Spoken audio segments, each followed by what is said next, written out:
Hey guys, welcome to this week's podcast episode. I'm really excited about today's guest, Scherrie Prince. She's an attorney, coach, and speaker, and she's got a fantastic story about resilience and how she made it. Today's topic is going to be all about AI and estate planning, bridging the gap, entrepreneurship, legal strategies, and I'm really excited to have Scherrie on the show. So welcome, Scherrie. Thank you so much, Chris, for having me. Yeah, kind of set the stage, your background, looks like you're an attorney, what you do now, and I'm really excited to delve into the combo. Okay. Well, I grew up on a farm, a 150-acre farm with my grandparents, and my mom had passed away when I was about 16.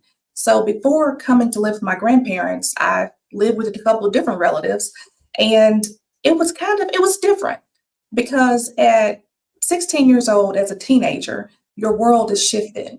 And so my mom was 36 when she passed away, no Wow. long-term care plan, nothing in terms Hmm. of a designation of guardianship for her estate. And so I had to learn the hard way Mhm. about why those things are important at an early age. And so just fast forward, I kind of reinvented myself a couple of times before I actually went to law school. Mm. And at 30, I went to law school because I was so passionate about making sure that other people had access to just knowledge and tools and resources that my family didn't have. Yeah. Oh, I love that. So you kind of turn your pain into your passion, which is kind of talking about, and you're also, you're the podcast host of Play Bigger, Faster podcast. Be sure to check that out, follow it. And then so kind of talking about, you talk about this idea where you became an entrepreneur and estate planning and creating a lasting legacy. Talk about that.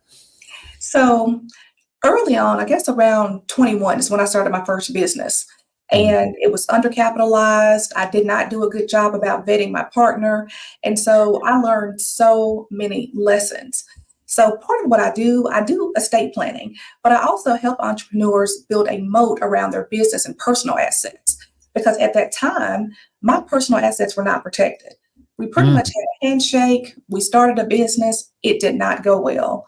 And so today, I teach individuals who, are looking at entrepreneurship as a career on how to protect themselves.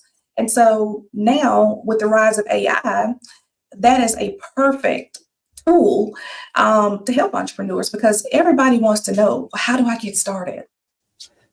Yeah. Yeah, I love that. We're going to talk about AI in a little bit, which I really love.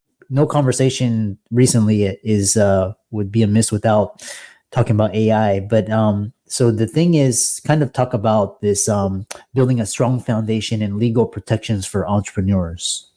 So the first thing that you have to do before you can even look at your business, you have to make sure that your personal finances are in order and that you actually have a plan for your business. Now, mind you, I did not say a business plan, but you must have a plan for the business. And yeah, because my first business was undercapitalized. I just figured, hey, I have this thing that I'm good at. I'm going to start a business. And that's really not enough. So Mhm. getting your personal finances together so you can actually focus on the business and not worry about coming home and your lights are off because you do not have enough money to cover the business expenses and your personal expenses.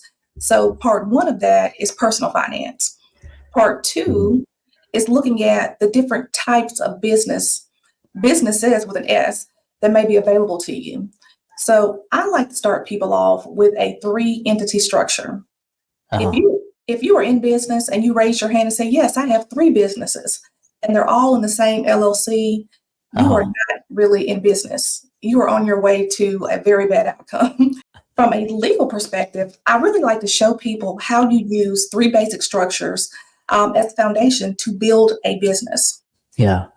Yeah, I was really recently I was talking to another entrepreneur, and she was talking about, we were talking about business partnerships, but she was talking about basically prepare for divorce, prepare for death, prepare for taxes, and prepare for dismemberment. All those three. And so what you were talking about is have an exit plan. Nothing lasts forever. Make sure you see the exit signs. You're looking at it's like kind of a navigation. Looking for that exit. So talk about legal strategies every entrepreneur should know. Okay, and so you kind of touched on some of those. The main thing is exit. When we talk about exit, it's not necessarily that you have a bad outcome. You may sell your business. And so, that may be your retirement plan. So, how do you set your business up in the beginning for an exit strategy?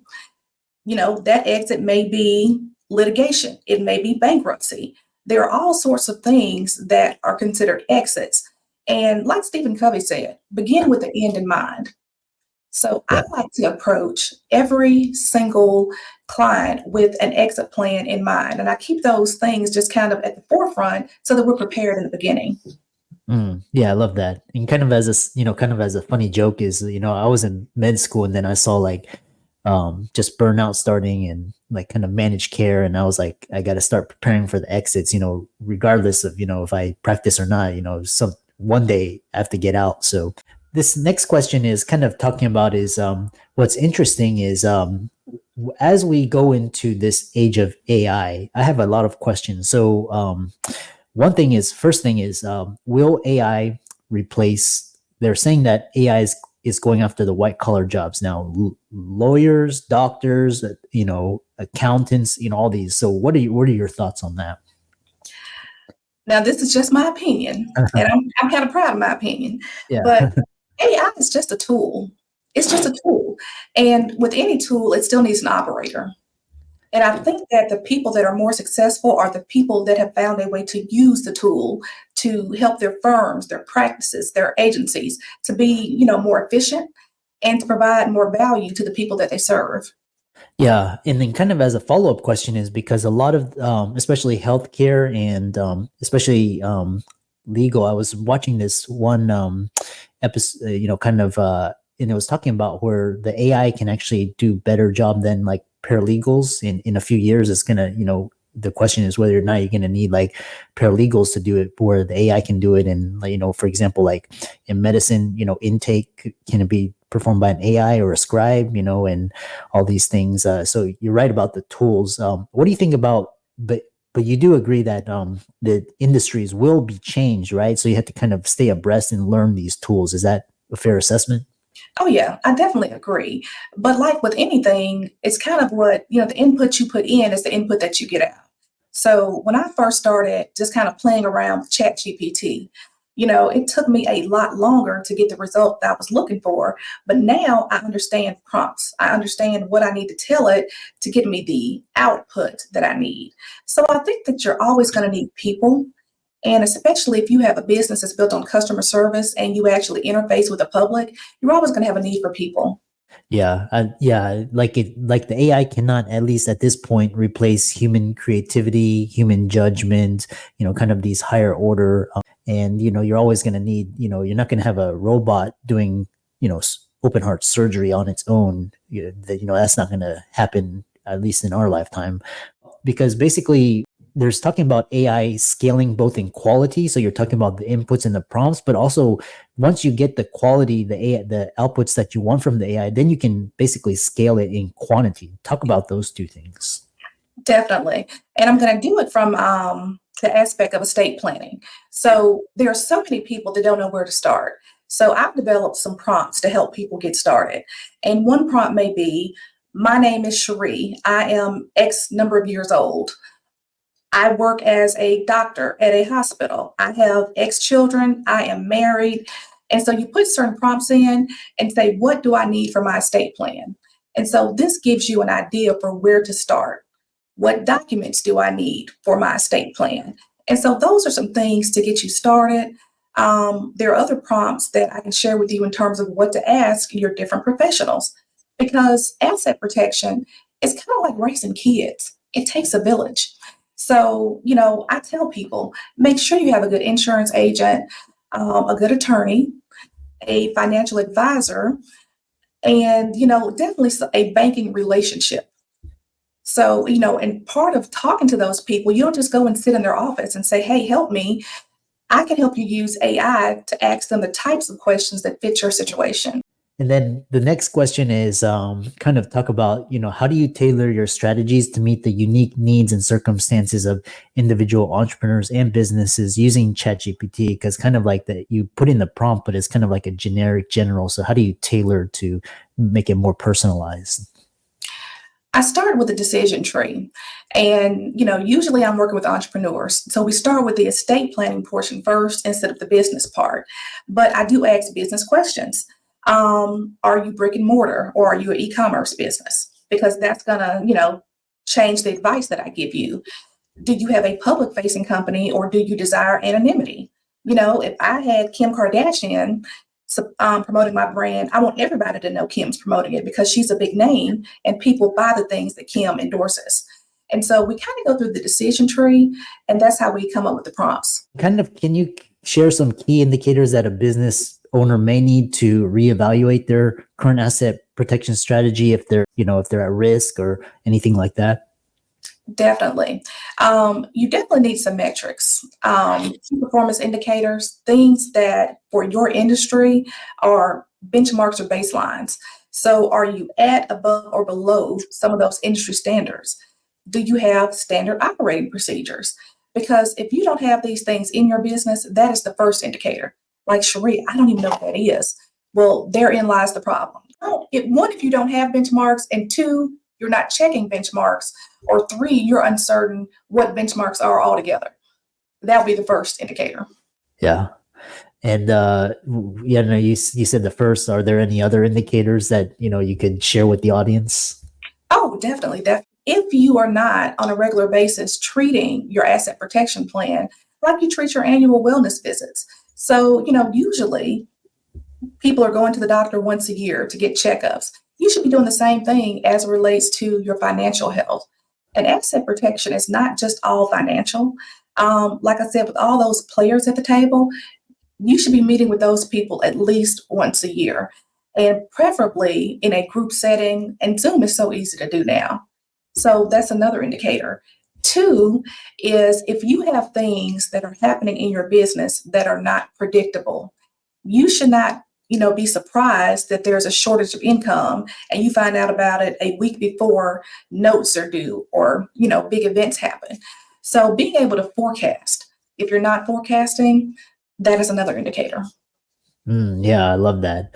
I know because I know you got a busy schedule ahead of you, and kind of talk about as a closing, kind of what advice would you give to entrepreneurs who may not realize the critical importance of asset protection, and kind of talk about end with building a strong foundation and how people can contact you and follow you, etc. One, and I know this is going to sound so typical, one, have a plan. It does not have to be complex. Your plan may just be to get all of your team members, your insurance person, your banking person, and get them in a huddle. So that may be part one, just getting that huddle and identifying your assets. Because before you can protect those assets, you have to know what they are. So there's like this exercise that I take people through where I help them identify, one, they identify their assets. Two, they inventory the assets so they have a record of what they have. And three, they improve the classification of those assets. And by classification, is this something that you purchase for your business, but you use personal income? Or is this something in your business that should be labeled for personal use?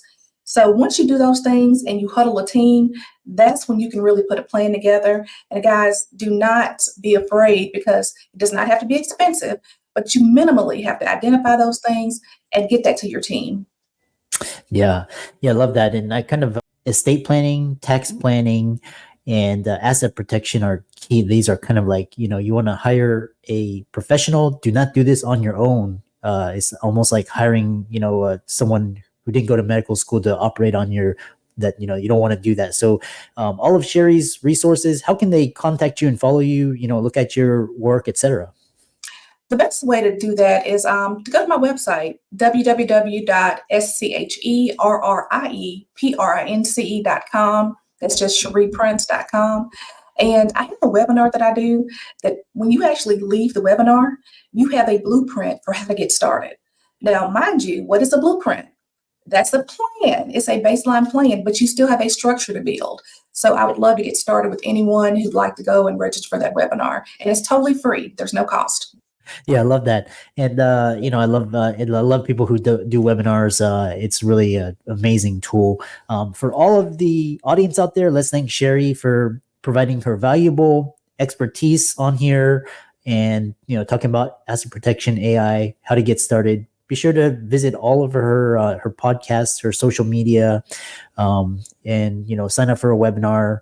And thank you for coming on, and thanks for coming on to the podcast.